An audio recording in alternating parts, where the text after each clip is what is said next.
The first time I saw Thelma and Louise, I was living in Seattle. I was in law school. I was in prison at the Clallam Bay Correction Center. I had a profound emotional, psychological reaction. Everybody in the feminist community was talking about it. There was this film in which women were going to take it to the men and take back the night and all that. It was this feeling of affirmation, like my story was being told. This is some people's reality. This is their story. It gave me some kind of power. Prophetic, thematic, life-changing. I still remember the visceral reaction I had to it. It was about freedom. It was about truth and honesty and freedom. It was a watershed film. Changed the way we see the world.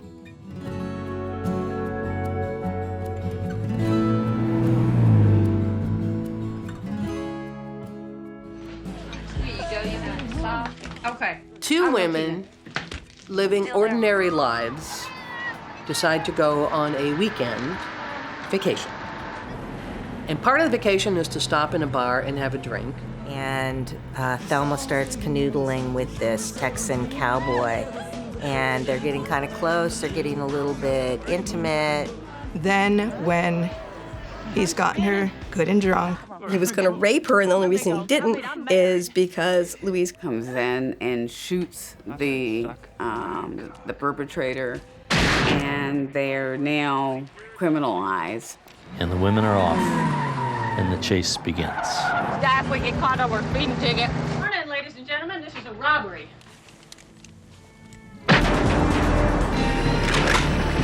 Place your hands in plain view.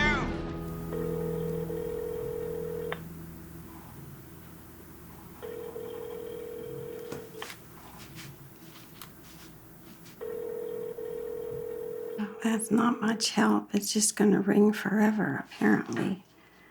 Let's try another one. It all started 25 years ago when I saw Thelma and Louise. It was the summer of 1991. I mean, I'd heard it was controversial, but as soon as I saw Louise and Thelma on the screen, I felt connected to them. I stayed with them all the way through. And we went off the cliff together in the end. When the movie was over, I just sat there stunned, absolutely stunned. My body was there, but I was somewhere else. Over the next 3 days, I saw the film 3 more times. I couldn't help but wonder how other viewers were reacting to the film. What were they experiencing? There was no such thing as social media. So I decided to do a research project. I sent out press releases.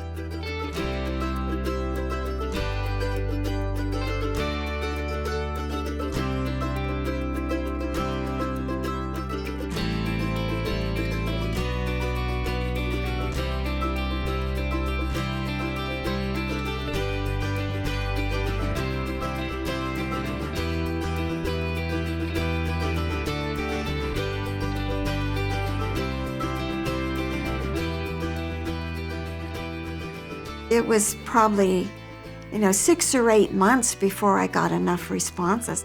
By that time, every newspaper and magazine in the country had already published 1 or more articles.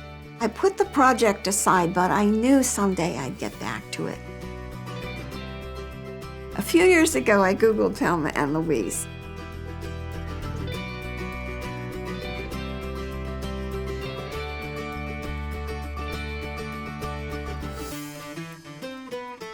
I would jump off a cliff, like with a parachute. I would be into that. But driving off, I know that wouldn't end.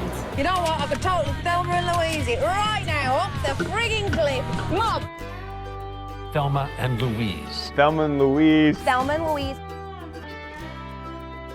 I reread the questionnaires and the letters that were written to me. I knew then the time had come to get back to the research project. It was unfinished business, and I needed to do something with it. I decided to try to find some of these people. I wondered what they would think about what they wrote. Would they agree with their former selves?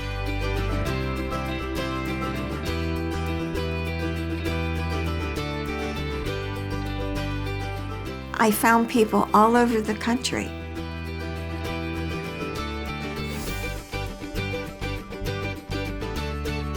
I got a message saying that you had contacted me through LinkedIn. When you called me and asked me about the questionnaire, I was so surprised. I had no recollection of having filled anything like that out. When I got a phone call saying, "Did you fill it out?" I said, "It sounds like something I would do."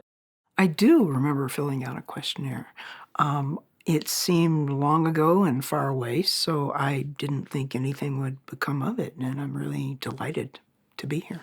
I thought to myself, oh, I think you got the ideal person. One, because I can only imagine what I said in my fiery youth about that film. And two, whatever it was, I've only got better at it. I included a few other people that I met along the way, the best friend of somebody who'd written to me, the editor of Thelma and Louise, and two of the male actors. People that I meet, you know, they say, "Oh, so what do you do for a living?" "I edit movies." And they say, "Well, would it be something that I might have seen?" And you say, "Well, I did Thelma and Louise." And they say, "Oh, Thelma and Louise. Oh, I love that movie." My name is Christopher McDonald, and I played Daryl Dickinson. I'm Marco St. John. I played Earl the trucker. One thing that comes up is, well, what did I say when I was 25 years old? I've changed a lot, and I'm different now. They want to know, well, can I see it? I want to see it.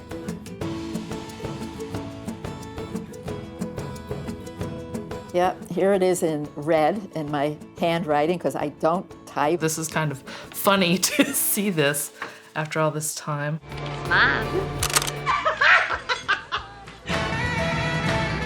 Women's friendships have always been an incredibly important part of my life. And you don't see those portrayed too well or too thoroughly, I guess, in film. Often are an afterthought. And so it was wonderful to see that be the centerpiece of a movie. I think truly that women know that their best friend, their best girlfriend, is going to be a rock that they can always go back to. I own a vegetarian, vegan restaurant, feminist bookstore. And we have women who come into the restaurant. You know, we grew up together. We're friends since 4th grade. And wow, isn't that amazing? And they care about each other. And, you know, one of them's getting a divorce, and they came from all parts of the country to take care of her, you know? So I think that's the truth of the matter. It's just that's not what Hollywood ever wants to portray. After my mother was in her 50s and we started talking honestly about relationships, and that to her, her women friends were much more her life and her connection than anything to do with husbands or any of the men, which not that she had any others, but, you know, her husband or anything like that. I heard the director talking about women's bonding. Well, see, that part of it never really was an issue for me because I've never found it in my life experience that women didn't bond. I mean, it was always women, whether it was a card party or a church group or a knitting circle or a feminist group or whatever it was, I never noticed women having trouble bonding. When I got the phone call about whether I had done the questionnaire and about the film, I had just been talking to my best friend, Romana, and we planned to go to Burning Man. We've been through everything, it seems like. I mean, the usual and not so usual dramas, the tragedies of life. That we were going to this fabulous festival, going out into the desert, into the wide world, exploring our freedom and our creativity. I started calling it our Thelma and Louise trip. And I said, you know, instead of going off the cliff, we're gonna go into a blaze, a Burning Man. We will go to the edge of the cliff, but we will then come home with more strength, power, creative juice than we had before we went. All women have a best buddy. They all see themselves as Thelma and Louise is all over the place out there. And their buddy and them can take on the world, and they all respond to that, and that's, it just resonates. How come Daryl let you go?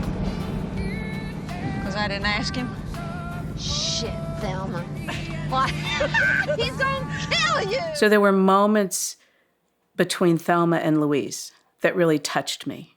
Moments where they came into alignment and felt close.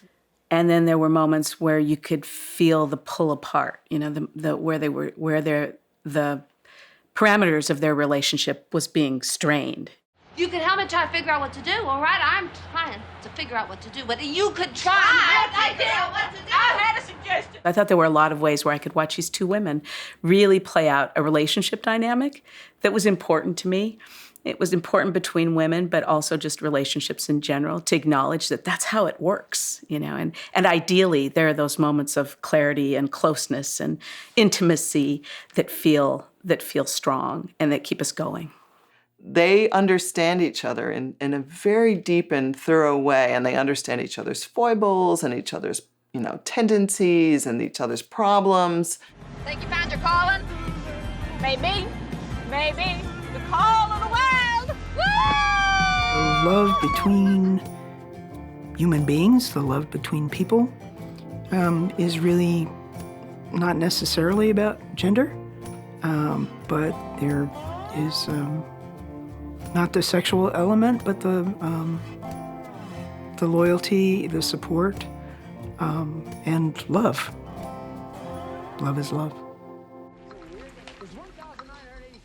Hon? What? You want anything special for dinner tonight? No, Thelma, I don't give a shit what we have for dinner. I may not even make it home for dinner. Here's this couple. And like many couples, they've known each other for years. And they are so, like, you know, high school things just kind of goes in. That's what people do in the South. They get married, and that's the girl I met, my only lover I've ever had kind of thing. It was just this kind of like taking her for granted. Bossing her around, the routine, dinner's in the oven, you're going where? That kind of thing. And kind of the ownership that he had of her, which is true of many couples like that. The characters who seemed the least plausible were Thelma's husband. I understood where the character was coming from, but the depiction was almost a caricature. You know, Thelma had the necklace with the gold T on it, and the husband, and I can't remember his name, had a gold necklace with number 1 on it. I had brought in this, when I was graduated from high school, I had this girl who thought it was great that I was an actor. I was an actor. I came from this very tiny town in upstate New York. And she was selling Tupperware out of her car. But she was pretty good at it. So they gave her this number 1 pendant. And I thought, where's that number 1 pendant that she sent me after she saw Grease 2? Oh, there it is. That's Daryl. Put that bad boy on. Okay, if you say so. You gotta be living in the clothes of the guy. So I got this leisure suit that I thought was perfect. Didn't wrinkle. Looked really good, kind of a bluish tint to it. And my number 1 thing was my open collar and the attitude. Jesus Christ. I've definitely run across men who were as selfish and self-centered as Thelma's husband. He seems like a joke and a caricature, and that kind of person is absolutely real. Also interesting was a friend's husband who reminds me very much of Daryl, but who found Daryl unrealistic. Oh, that's great. This friend is still a good friend, and she has since divorced the jackass husband she had in law school, who really was so much like Daryl. It's amazing. Despite the cartoon-like stupidity of Thelma's husband, his attitude towards domestic life looked uncomfortably like what I experienced in a 10-year marriage with kids. There are a lot more Thelmas out there than many people imagine. God damn it, Thelma! Don't holler like that. I was in this terrible marriage, getting abused, getting hit, getting called all kinds of obscene names. My children seeing this. Daryl? Thelma? Go fuck yourself. At that time, that was where I was. That's what I needed to see. I'm driving in this convertible, tops down. It's a beautiful afternoon. And I look over, and we're at a stoplight in Los Angeles. Look over, and the girls go, oh, look at that's that guy, that's a guy. It's that guy from Thelma and Louise. And the girl looks over from the seat and goes, shoot him. That's how viscerally they responded to it. They would just go, because they know that dynamic, they know that relationship. And they probably have seen it firsthand themselves.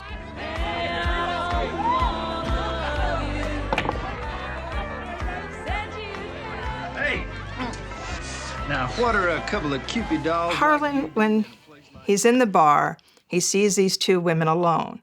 So as being representing a male stereotype that way, he feels it is his duty and his obligation to somehow, these are two women who need some masculine presence in their life, and he is going to come in and take care of He and that. I got something in common. And he assumes he's going to have Thelma, and he's going to work that. And there's men who just don't take no, and it doesn't mean they're going to rape the women. They just can't believe that women would reject their masculine advances. I really strongly was raised as a female not to have a sense that I could say no, that my role was to please and to accept and to avoid conflict. And it isn't until I've gotten older that I have really found my voice around that, and I think Thelma just is that woman. Women are so confused about what it is they're supposed to be if they're supposed to be heterosexual. They're supposed to want it, you know, and maybe sometimes they do, and maybe sometimes they don't. But they don't have the option of saying no, mostly because, well, they're scared, or they really like the guy, or they don't even want to be rude. It took me a long time to get to this point where I felt I was worth defending myself. I used to, if a guy wanted, I knew this particular person, and I would go to science fiction conventions, and he would come up and put his arm around me, and I felt like I didn't really have the right to tell him to leave me alone. It's not that women want to be raped, but they don't want to be, you know, women who go to parties at colleges, and they drink because they want to be good girls and that they're agreeable. They want to go along with the boys because they want the boys to like them. It's not that they want to be fucked. And the men, you know, want to get off as much as they can. That's your name, Thelma. Harlan represents the sort of the chaos and the danger that women are expected to be thinking about all the time, you know? When you are walking at night, when you are, whatever your circumstance, are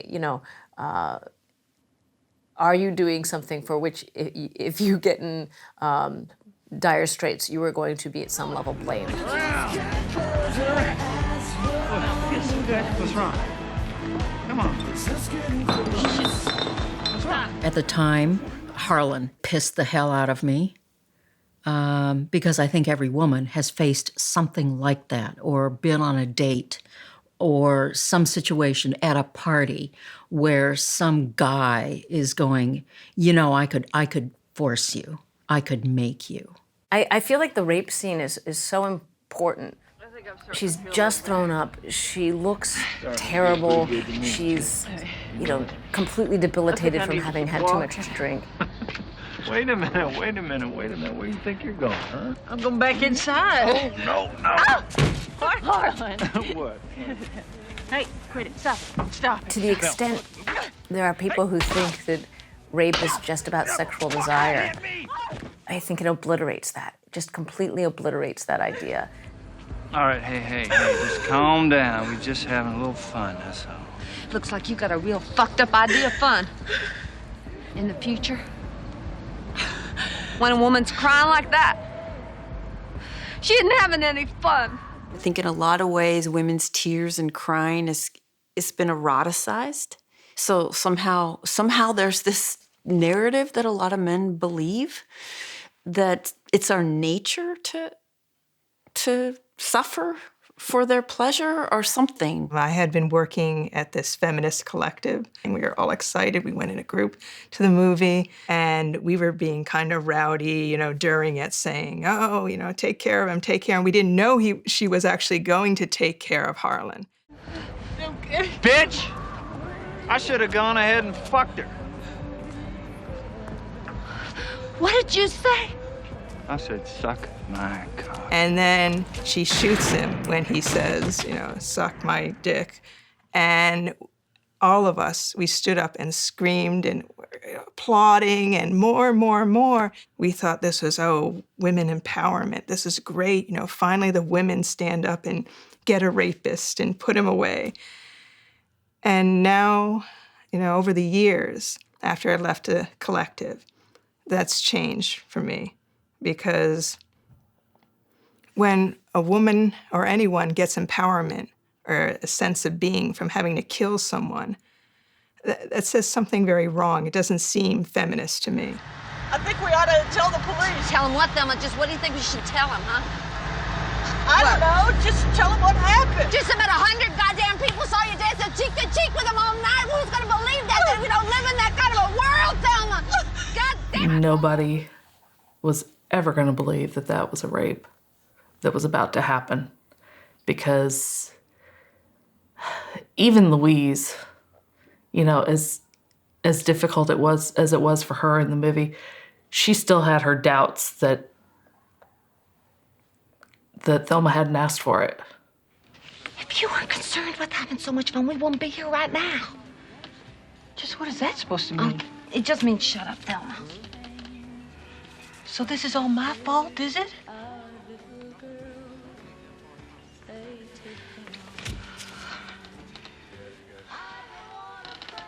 The society says you've done something to bring this on. And we see all these movies where women are, when they're raped, they're usually in a bar and they're scantily, clothed, and it's always implied, she brought this on herself. She's a bad girl. Victims don't want to come forward and have people question what has happened to them. Men's lust is women's responsibility to control. That's the whole assumption, that you, woman, are the temptress, and it's your fault that I'm attracted to you. And so you must monitor yourself, your clothes, your behavior, your demeanor, where you can go, what you can do. It's a radical idea to consider that it may be men's responsibility. It's a radical idea to consider that men should police their own behavior. It's a radical idea that no means no. I mean, how can that be a radical idea? But it is. I, as a man, can go for a walk in the park, even late if I want. I may take my chances, whatever. But if a woman were to do that, there's just such a vulnerability, I think. I don't know if the proper term is like a rape subculture, but that whole notion of that women are available to men for being degraded, verbally, physically. I'm not sure we've come very far. In fact, it makes me sad to think that we probably haven't. The "she asked for it" phrase has to do with all the rape culture stuff that's still going on now. I think that's why it was still devastating to watch this movie again just a few days ago. Because even though 25 years have passed, and even though there's more acknowledgement that if a woman says no, she means no,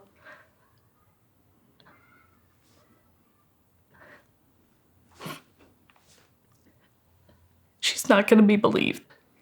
We see this in the courts now. We see this everywhere. And it would have been nice if in this 25 years that had changed. At one point in time, I went to the Michigan Women's Music Festival. I've been there more than once, but one particular time when I went, I stayed the whole week. It was like living in a different world. It was a time when I did not have to feel afraid, protective, watch my back, or any of that. And I had a whole different experience of relaxation, the way that it could be if women were not always the subject of attack. In my lifetime, we have stigmatized drunk driving. In my lifetime, we have the phrase stalking. We have the phrase sexual harassment. There are laws. You know, when you objectify something and you put language on it, then you can have laws about it that prohibit behavior. It doesn't always change culture, but over time, people grow up and begin to understand that these things are harmful.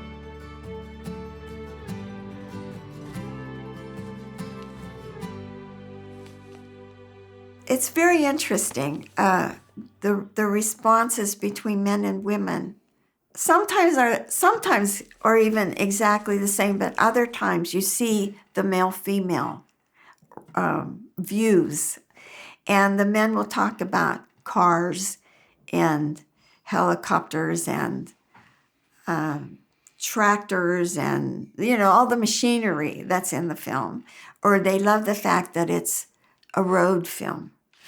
This man, he says, my emotions went high one scene, low the next, but I could also feel myself in the back of Louise's Thunderbird cruising down the road. And let's see. This is another man. He is 38. In the very last scene, he would change the motor of the car to a very high-performance engine and watch the car propel across the horizon. So men do relate to different things in the film than women do. Women will pick up on little things, like when Louise tosses the lipstick out of the car.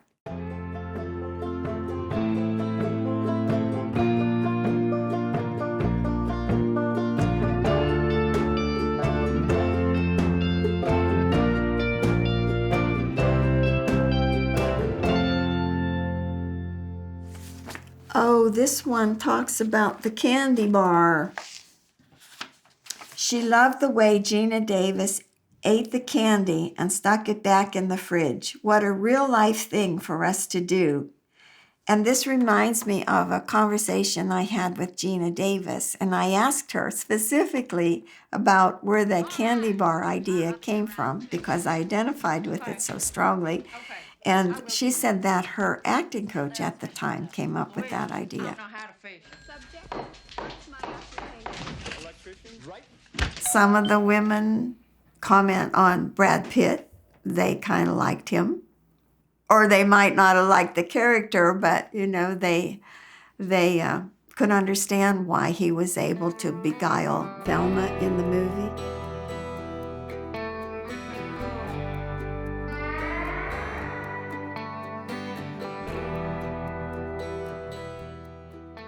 Just handsome as the devil. Brad Pitt's figure is fantastic. He's really great looking, so there's that. The bad boy, you know, that you just cannot resist. Everybody's known one. And sometimes they're fun. And he turned out to be, on one hand, and also disastrous on another. Thelma seemed to be too stupid to be believed. Okay, I did realize that back then. She didn't understand why they were in trouble, or that sleeping with someone you don't know may not be the wisest thing in the world. Okay, he's Brad Pitt, but, you know, I didn't know back then. Very young, stringy guy, but, you know, and he told her he was a robbery. What'd you do? I'm a robber. And she had that massive amount of money, which is still a lot of money even today, back then, lots more. Just left it lying around, didn't hide it. Didn't even think about it. Too stupid to be believed, really. All for you. On the one hand, I really identify with the passion, and but I also identify with the, I don't know how to say it, the disturbing fact that Brad Pitt, this guy, is not just a con artist. Well, I guess, you know, a grifter. So I'm really conflicted about that scene. It's just another kind of dissonance there. And maybe that's, well, what I think about it is that's the same dissonance I had at 24, you know, when I was messing around with a bad boy, right? That seem different? Well, now you mention it, yeah, you seem Like you're crazy or you're on drugs. JD came back. Oh my God, Louise. Oh my God. Oh no. I finally understand what all the fuss is about. With her becoming more fulfilled and to take charge, she had to have good sex first. So I found it interesting where, she's so excited that she had this wonderful encounter with JD because she's never had an orgasm before. And she goes in, to see Louise, and she's so, showing off her hickey and all. And Louise is so happy for her that she's finally, had this wonderful, great sexual encounter. Oh, darling, I'm so happy for you. That's great. I really am. You finally got laid properly. That's so sweet. And then she realizes, oh, JD, they go back, he's stolen all their money. Louise. Hey, now you listen to me. Don't you worry about it. You hear me? Come on.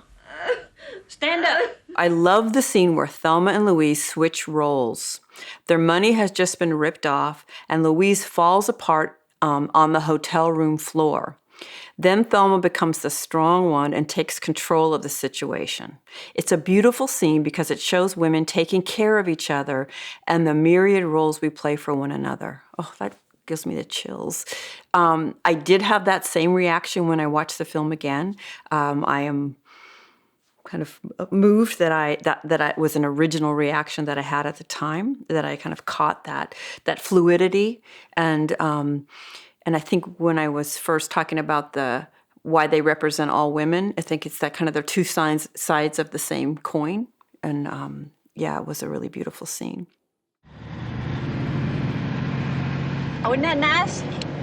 Truck drivers are always so nice. Best drivers on the road. The continuing encounters with the truck driver were scenes that I remember the most.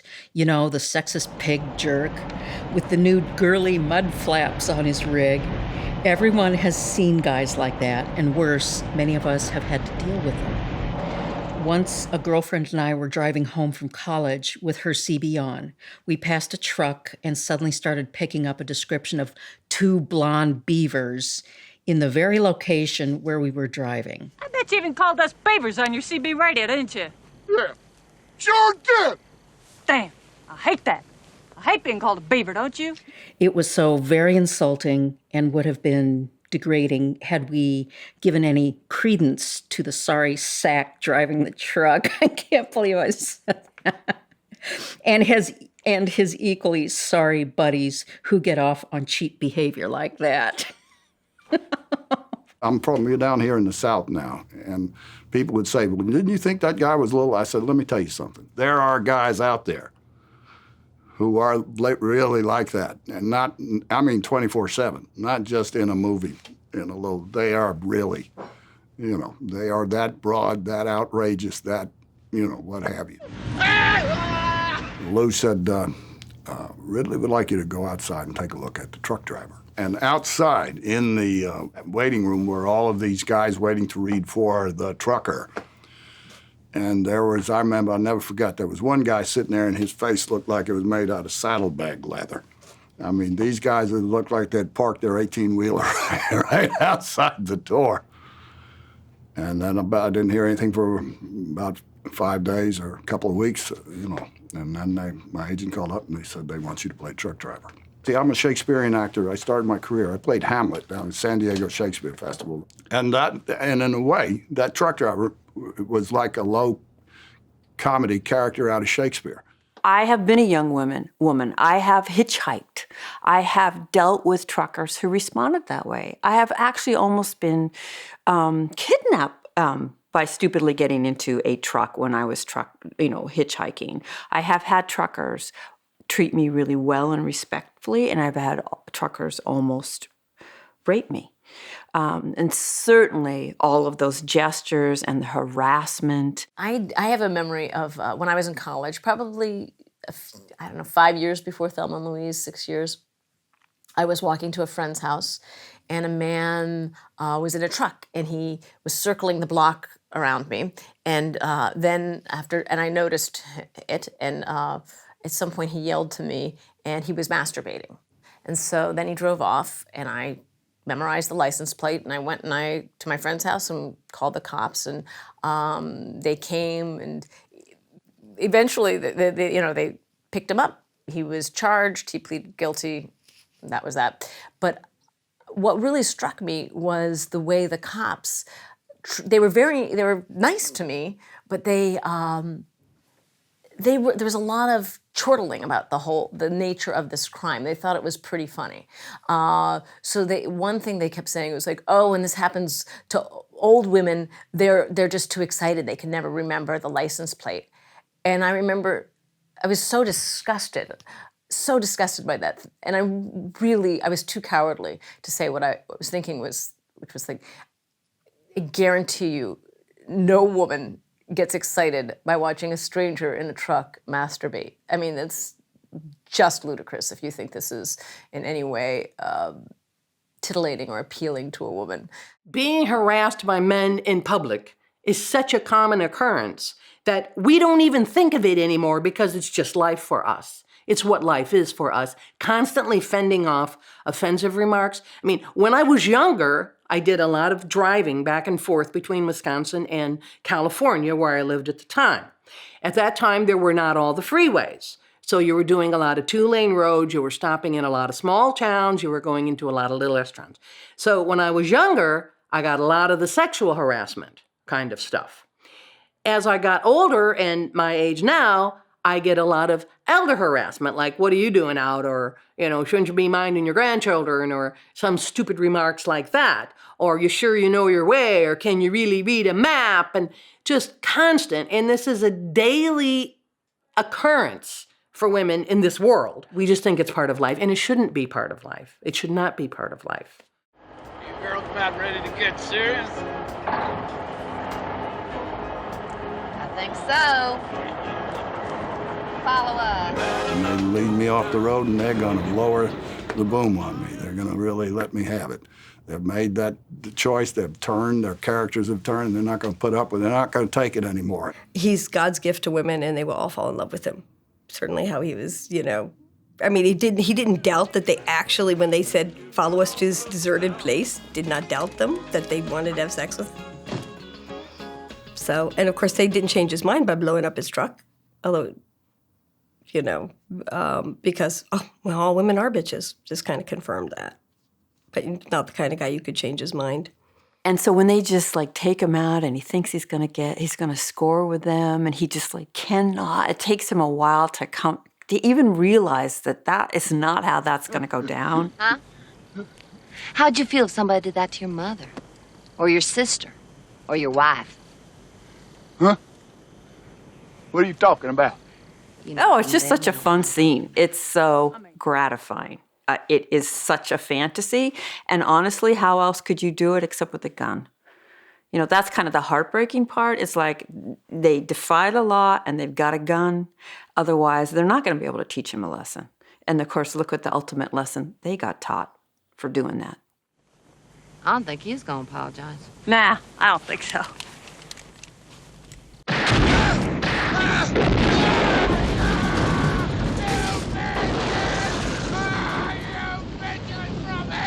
I loved his free lesson in Feminism 101. There should be consequences for insulting, casual abuse that women are presumed to tolerate or at least enjoy as some kind of compliment. Yet few women, much less movie makers, have had the balls to call them on it. It's a delicious payback for all women, so thanks, Callie. I mean, Callie talks about it a lot in her interviews about how she was just sick of being an actress and just being one of the girls and the wife of the girlfriend of the husband, the girlfriend of the big senator guy, and she was sick of it. So she sat down and wrote this story, which is just, to this day, empowering to women and saying you don't have to be that person. You can actually live your life, live your dream.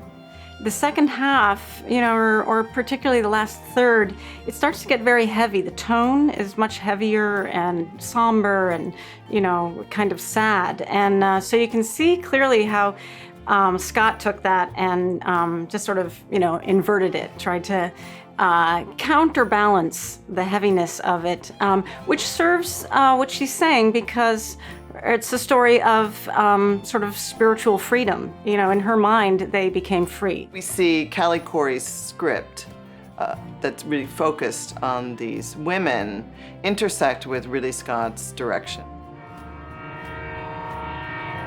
Somebody said to me once that had worked with Ridley a lot, is that Ridley basically actually wanted to be a painter. And when you look at the framing of some of the shots and particularly the wide shots where so much is happening and they look so beautiful, and you think, that is amazing. Or sometimes, you know, it starts on a train way in the distance here and you come over and there are the girls, you know. To set that up, that's quite an effort. Nowadays, of course, you digitally put the train in and, you know, like you wouldn't have to wait, you know. But he got it in his head exactly how it should be. What I also just love about Ridley Scott's influence is the way he, you can really see how he had a real fun time bringing in every kind of imagery he could think of to create a very masculine world around them.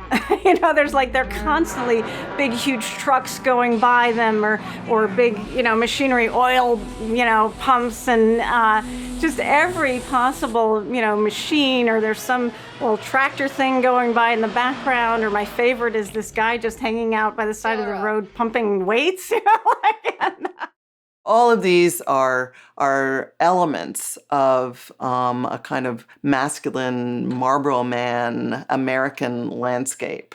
And let's not forget that Scott is originally British. He's got this kind of European love of the American West. And so we have then all of these icons in the path of these two women who are breaking all the rules just by being on a road trip. Right, being on a road trip and driving through this landscape.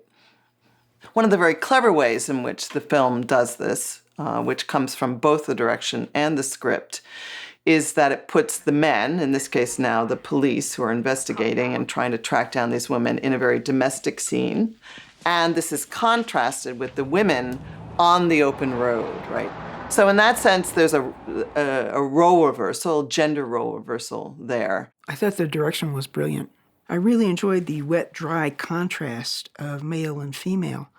And although I think archetypally one might think of the women's symbolism as being wet, I think the guys are just drenched with semen in their hoses and their water bottles. I believe when Gina Davis stumbles over the Brad Pitt character, he's squeezing water from his bottle and shooting out. So it couldn't be more semen-like. Shit! Sorry. Darling, you all right? Yeah. You okay? Did I cause that? No, I'm sorry. In addition to people sending in questionnaires, they could also answer them just on the telephone, because I had an 800 number. I have a lot of responses on tape that I've kept, and I'm hoping it doesn't fall apart on me, but I'd like to just share some of those. Today is Monday, August 19th. It's about 10:40 in the morning, and I also think that the film is absolutely spectacular beyond belief, and I have already seen it 3 times, and I think we should have 20 more just like it. It was a very heavy film. We were all not expecting that. We thought it was going to be a lighthearted comedy. Being a gay male, I really have felt really put upon by the butch, macho, heterosexual male. I think this is a really important film. You know, I'm not surprised men are reacting negatively, but it's a bit disappointing. Men were pretty freaked out about the movie, and rightfully so. You know, that kind of film where men, when you start talking to them about it, pretty soon they were sort of holding on to their dicks thinking you were going to kick them or something. I think all of the male characters were real in that they represented some facet of men who exist in the world. And I would venture to say I have met every one of those men at some point in time. All of those men reminded me of males in my family. Sorry, Dad. that attitude of privilege and know-it-all, and that women should be ignored or just follow men, that just belittling there. That's still in my family. But I think right now, now that I'm 50, I see the vulnerability in their masculinity. When back in my 20s, I didn't see that. I'm not aware of any men in my life that have a strong reaction to the film, but I am aware that there has been criticism from men, and I kind of think it's ridiculous. And I think the sensibilities of men are a little fragile when they have a strong reaction to this one film that may stereotype them.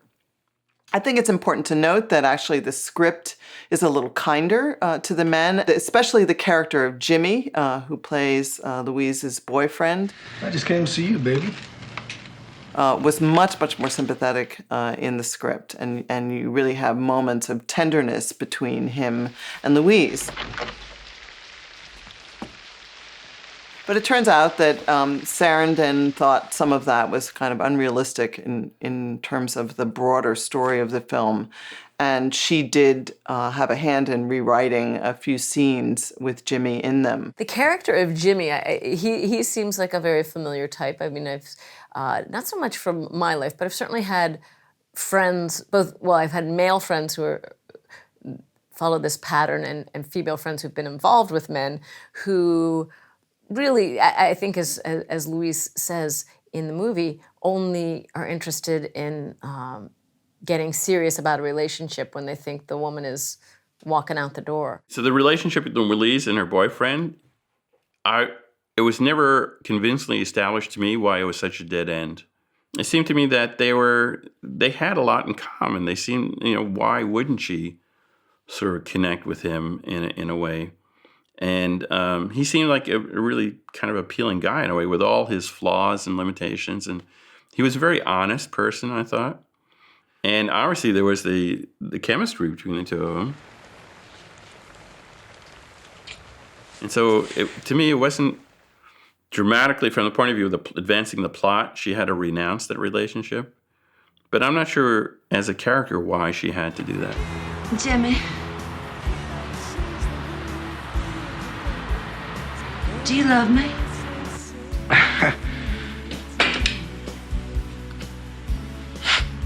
Yeah. Never mind. Yeah. Jimmy wants to be good when he has to be good, when he's pushed to the wire there. As Louise was getting away from Jimmy, she wanted to go away to teach Jimmy a lesson. And Jimmy got the lesson somewhat, but he thought it was that Louise just wanted to be married or engaged. And that's not what she really wanted. It wasn't about being married. It was about being taken seriously as a person and to have her needs met, her emotions met, not when he's backed into a corner, but to be conscious of that all the time. Because, I don't want to lose you. And I get the feeling like you're gonna, split permanently. That's not a good reason to get married. Well, I thought that's what you wanted. I did. But not like this. Some part of you wants to see Louise and Jimmy end up together. You want to see that rescuing of Louise by Jimmy in the movie just doesn't let you have it. And ultimately, that certainly makes it a much better movie. It's interesting how much we want to see things like that, though, in a movie. It really is about men and women and how men and women relate to each other. Here we have situations in which men and women misinterpret each other all the time, right? Thelma and her husband, they just talk right past each other. And we see this also with the detective who misinterprets the women's behavior quite frequently. The character Hal, it's interesting. I have friends who've watched the movie who don't like his character, don't like that they'd prefer, they felt Thelma and Louise didn't need a hero that way. But I felt like the character of Hal, for me, was an important emotional component of it, because otherwise it was just so dark about the role of men, and it was nice. I found it relieving to have one man in the movie who was a decent human being. He seemed to be the only man in the movie who could see them. Louise, I almost feel like I know you. Well, you don't. You're getting in deeper every moment you're gone. Would you believe me if I told you this whole thing was an accident? I do believe you. That's what I want everybody to believe. Trouble is, it doesn't look like an accident. That officer, Hal, he could not understand what Thelma and Louise were thinking, what they were going for. Freedom. Not a good deal in jail. Not a short time in jail. But freedom. I feel he was put in as the token sensitive male. There was little in the film to convince us of his sincerity. He's very flip with a husband. Again, he talks about, pretend that you're listening. Kind of women like that shit. If she calls, just be gentle. Like you're really happy to hear from her. Like you really miss her. Women love that shit. Women love that shit. And he doesn't seem to really...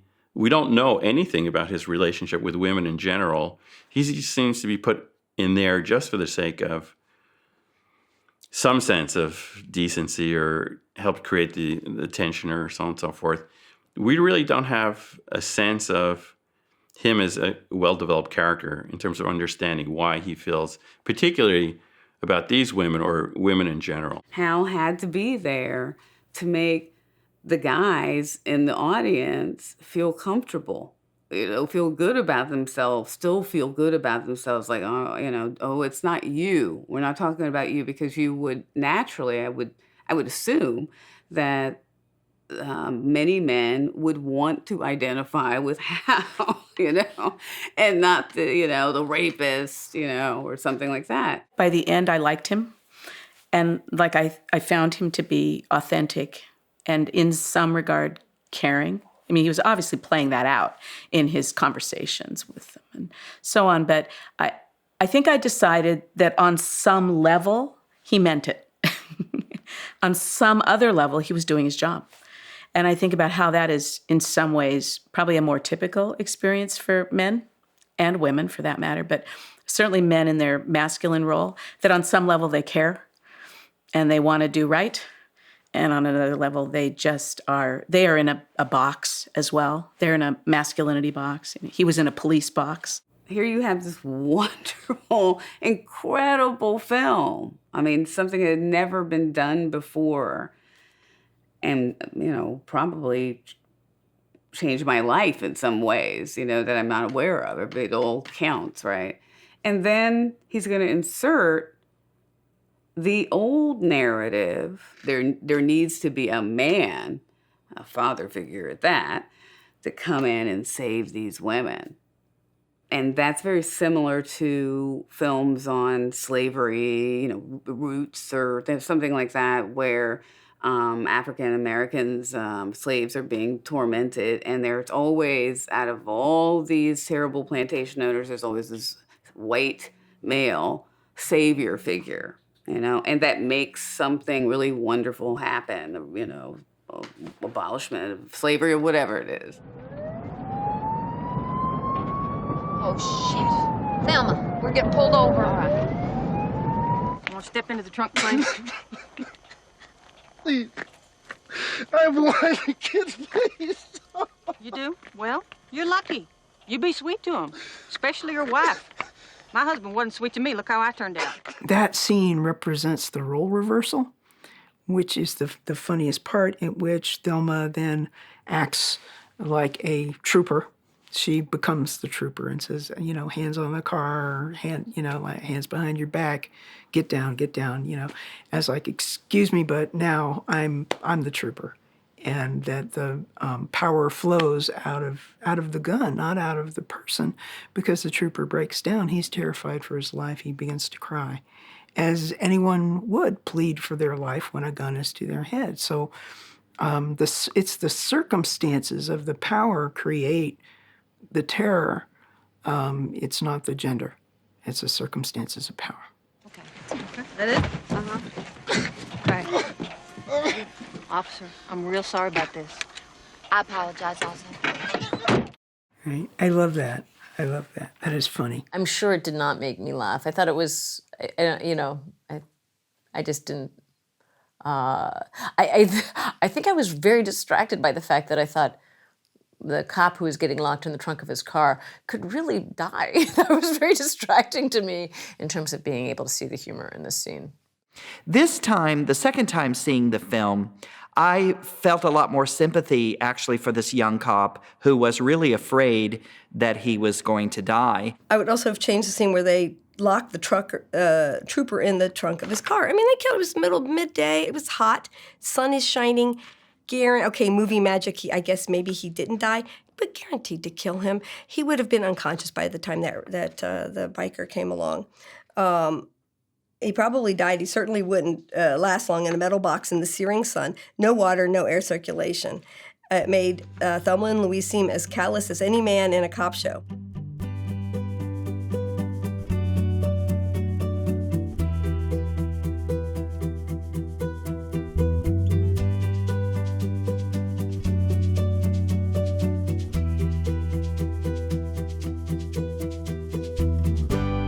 Anybody that's familiar with Thelma and Louise is probably familiar with this scathing article that John Leo wrote. And he's the one that called the film toxic feminism. Toxic feminism on the big screen. And it's unbelievable, some of the things he says in this article.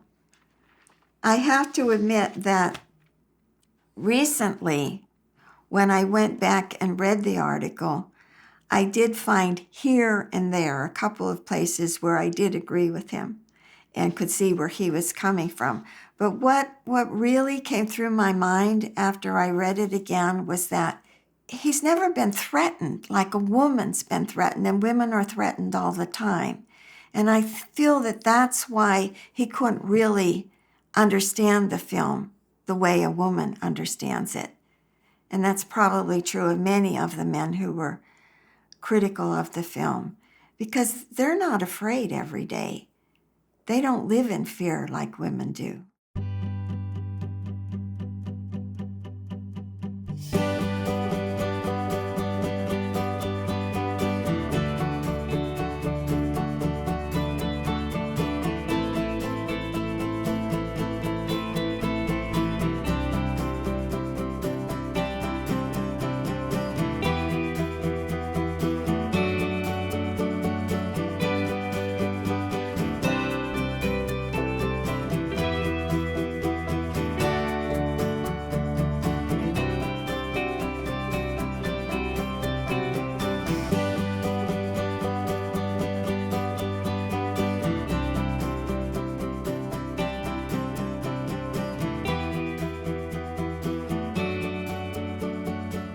It's bizarre is to criticize the film as being violent when, so many American films are drenched in violence. I think for the critics in that, it makes me wonder, they're really criticizing the film because it's violent from an objective standard, or because it's violent in the sense that for a change you have strong women who are responding with violence in a way that's normally reserved for men. But I think that when people are saying, when certain critics said, "Oh, we think it's overly violent" or whatever, I think it's more the social context that the violence is happening. Because I think if you look at it in terms of, say, a body count, by Hollywood standards, a body count of 3, including the 2 protagonists, is nothing.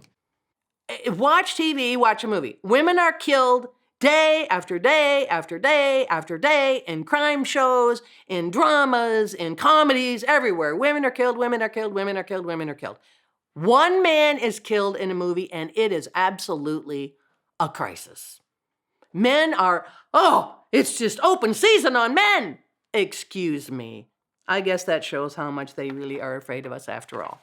So reading that and what I just said shows not much has changed in all these years, has it? Looks like we could get on this road 81 here and head down towards Dallas. No, I don't want to go through Texas. Find some way we don't have to go through there. I had put motives to Louise's actions that are not there in the film. You want to go to Mexico from Oklahoma, but you don't want to go through Texas? She wanted to avoid Texas. This was a big plot point, and that was not the dumbest thing that they did that led to them not surviving. But I had this idea that she had not just been raped in Texas, but that she had killed the guy who had done it and gone to jail. And so, or she was wanted in Texas. I had remembered a very strong motive for not wanting to go through Texas other than, I hate Texas. It's awful there.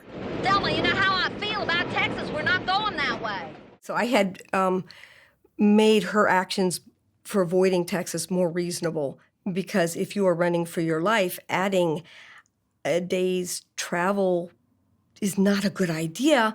And if it's just because you hate Texas, suck it up and drive through. Yeah, I know, Louise, but we're running for our lives. I mean, can't you make an exception? I mean, Thelma, I'm not going to talk about this. Now, you either find another way or give me the goddamn map and I will. She's not entirely irrational, as she puts it.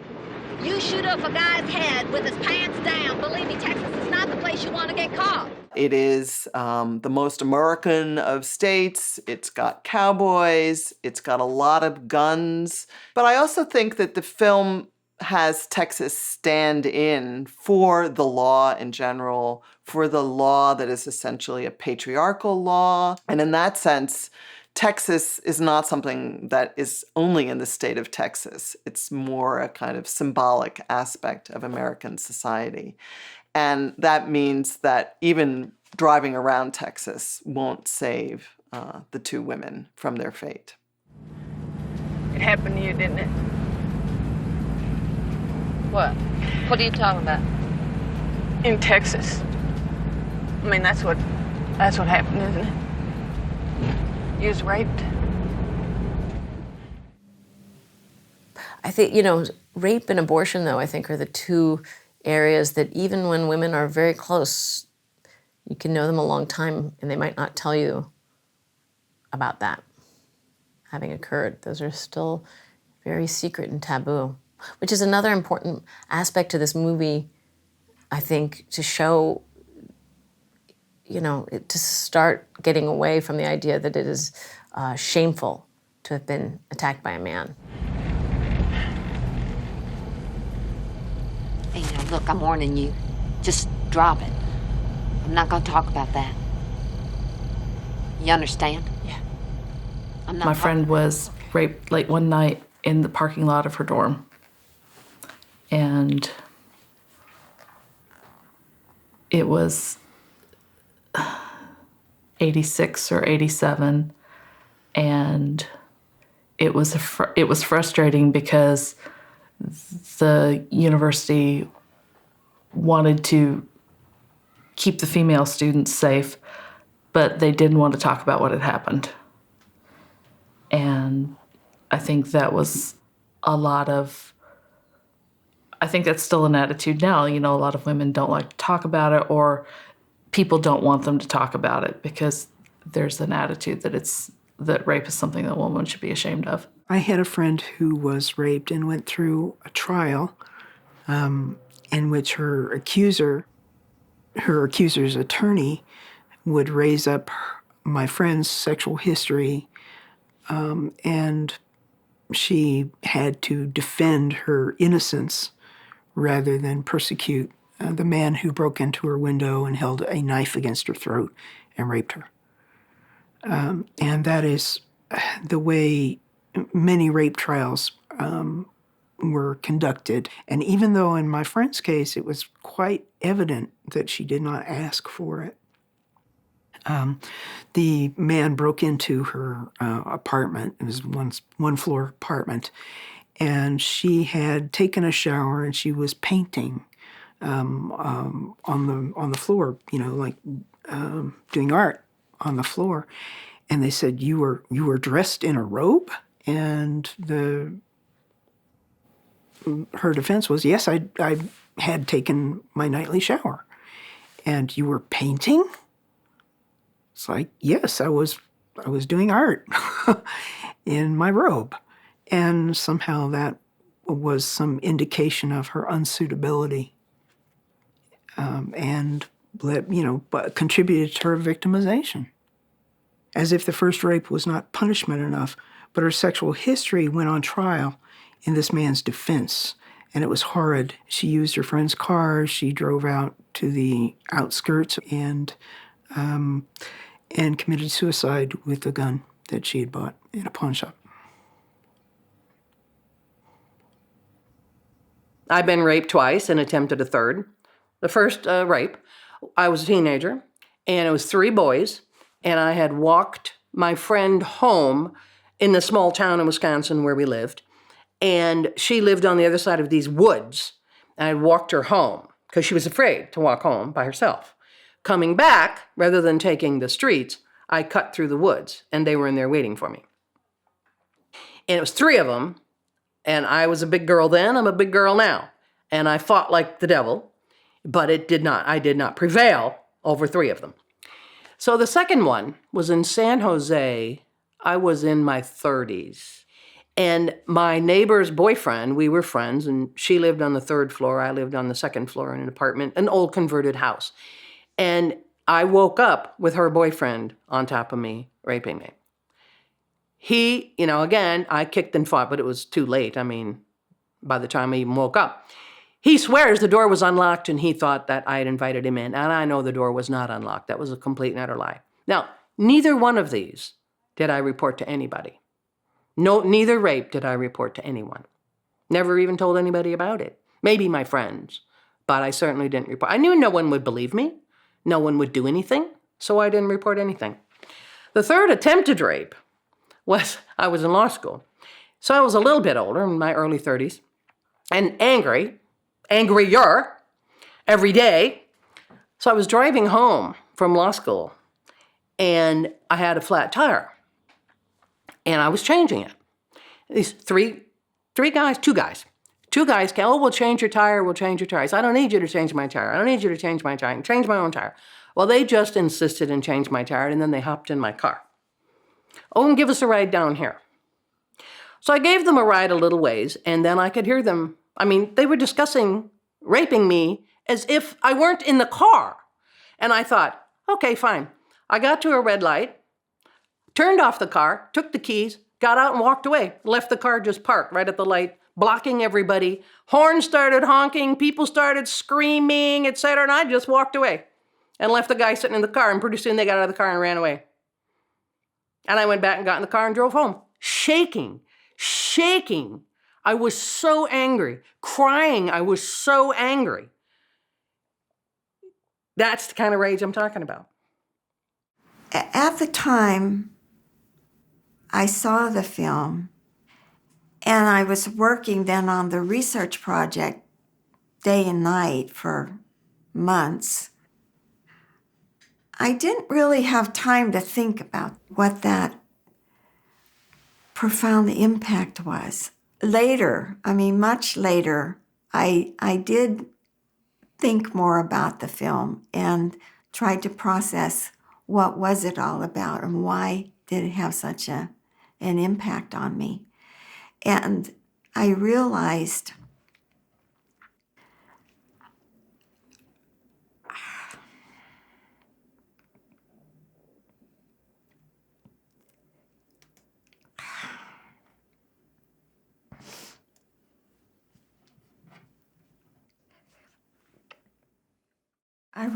that it had to do with all the women I know who have been raped. And there's so many. Good friends, really good friends. And their mothers and their sisters and their even grandmothers. And then the worst of it all was my sister.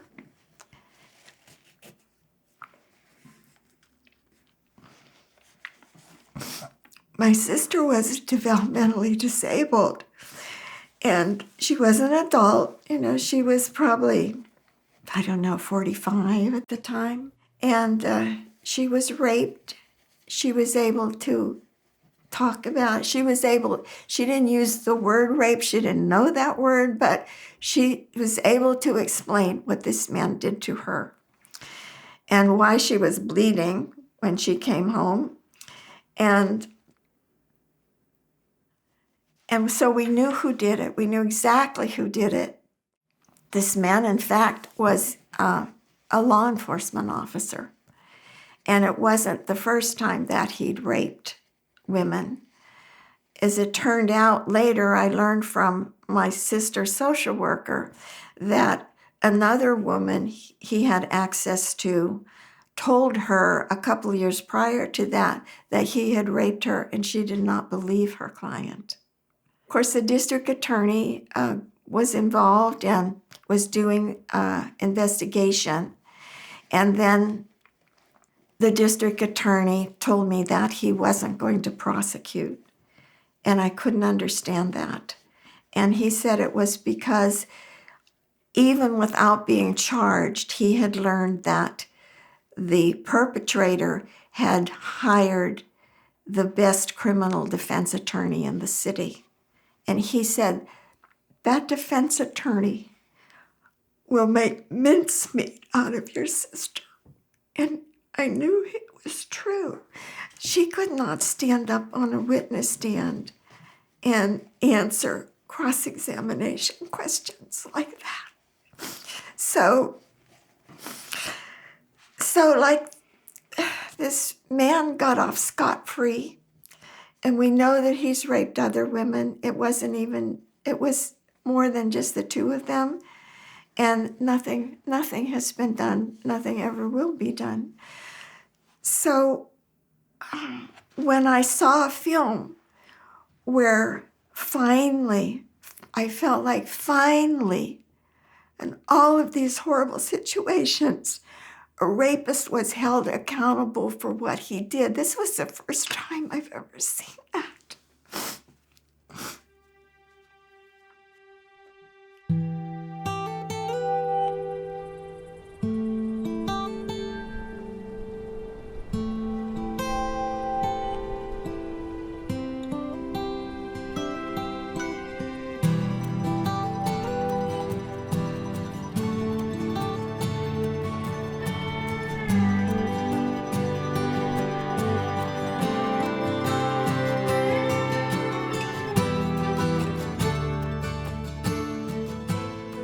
They become more of the land. By the end of the film, they're both so windblown that they look like Monument Valley. And they're in orange, you know, and they're dirty and they're happy.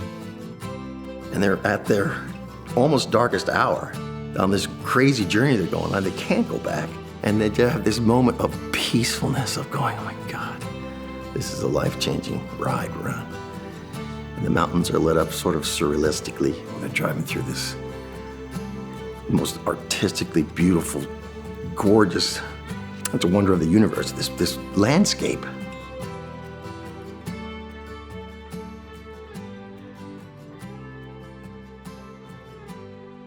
Something's like crossed over in me, and I can't go back. I mean, I just couldn't live. I know. I know what you mean. I know when I was actually cutting that scene, I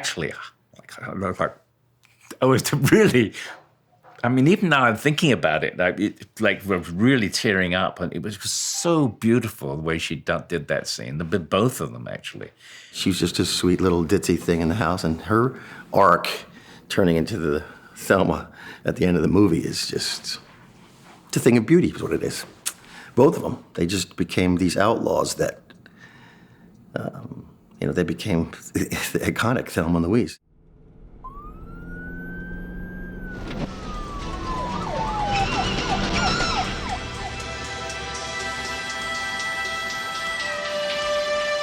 But when you just look at that lineup, it just represented the military and all of the institutions. They were going to have to go through the courts, system and the social work system and the prison system and stand before judges and get lawyers. And almost all of them were going to be men. Because that is the society we live in. That is who, for the most part, controls the system and has power. That doesn't mean that women don't have power. We don't have institutional power. The law cannot make sense of the trauma of rape. The law cannot make sense of women with guns. Hey, don't let them shoot those girls! These women are armed, Hal. This is standard. Now fall down. These boys know what they're doing. My experience with military and police power is that I don't think they would have survived. That's my gut feeling, that things were so amped up. They were armed. They were considered dangerous. They had run. I think that it was like a tinderbox. I think it would have taken nothing for all of those guns to unload on them. As a matter of fact, I was kind of surprised. If she had been a black man, she wouldn't have been able to reach for the gun. It seems like I'm remembering that she reached for the gun while they were facing away from the police, as though she was going to turn and fight. I think she sort of suggested, I'm not going to be captured. What are you doing? I'm not giving up. Based on what I know about policing and outcomes and tense situations with people that are armed and dangerous, my guess is the fact that they had the time to choose how they were going to die was the fact that they were white women. My feminist community had to negotiate how the ending came to be. You know, the women are sitting there, Thelma and Louise are sitting there in the car. Because they knew the guns are all around, the men are all around them, you know, their own guns, they've loaded the guns, and you know it's going to end badly. We just didn't know how.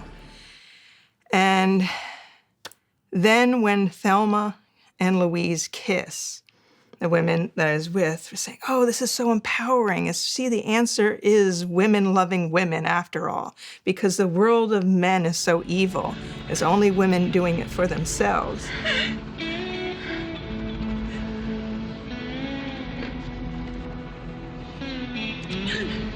And then they drive over the cliff.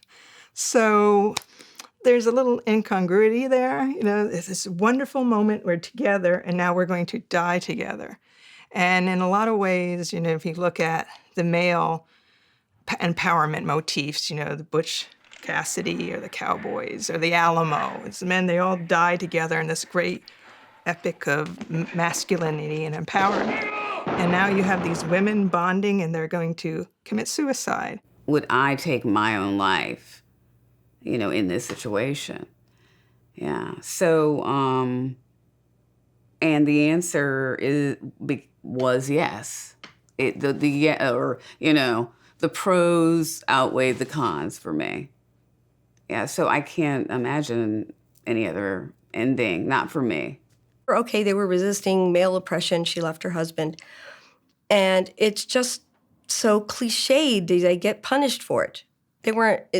She resisted, and of course she cannot succeed. But I don't find it inspirational, and I felt that they made a lot of stupid decisions that led that they could have made it to Mexico with no problem if they'd been smarter. If they hadn't been, if they'd been more empowered, they would have made it. So, yeah, I know a lot of people are going to disagree with that. If they were to say, get away, get to Mexico, you know, get jobs at Club Med, you know, drink margaritas by the sea, that would have been saying, it would have been creating this sort of Hollywood fantasy about that women who are responding to male aggression with aggression of their own, women who are standing up for themselves in the world, they can get away, they can have this great life. And what Khouri was really saying is, no, the way the world exists right now, that cannot happen. If they'd actually somehow survived, it would be awful. You know, it would be not true to the spirit of the film. And the idea of them being taken away in handcuffs, you know, would be, like, what? That would be so miserable. If they had been captured, which they were going to be, how would they have spent the rest of their lives? Under the domination of men. They would have spent the rest of their lives, however short or long that might have been, under the domination of men. And neither one of them wanted that. So it's a bad choice between two bad choices. We often have to make choices between two bad choices. And they chose liberty as I hope would I. Okay, then listen. Let's not get caught. What are you talking about? Go!